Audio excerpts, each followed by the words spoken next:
But it was, in my sense, it was something that President Obama wanted to do, to be able to talk and to hear our views, the views of some of the human rights organizations like CCR, and to really embrace his critics, which I think is a wonderful hallmark of this administration.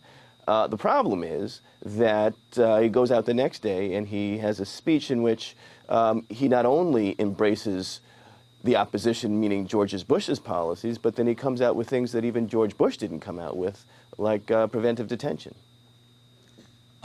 And Vince, while you're saying you can't talk about the substance of the meeting, were you surprised at all after the meeting you had about the positions that he took, or did you have at least some indication that this was going to happen beforehand? Well, with respect to how I felt about it, the military commissions piece was something that he had come out with earlier than the meeting, and so the senator had opposed that very vigorously.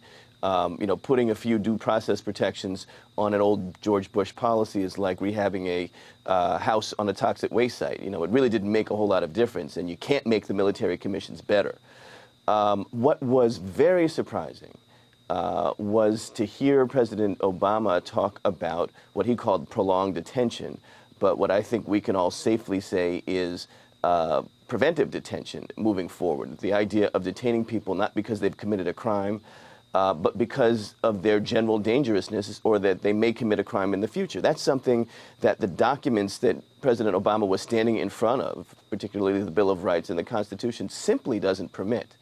When I heard that in his speech, I was deeply, deeply shocked that he would go in that direction.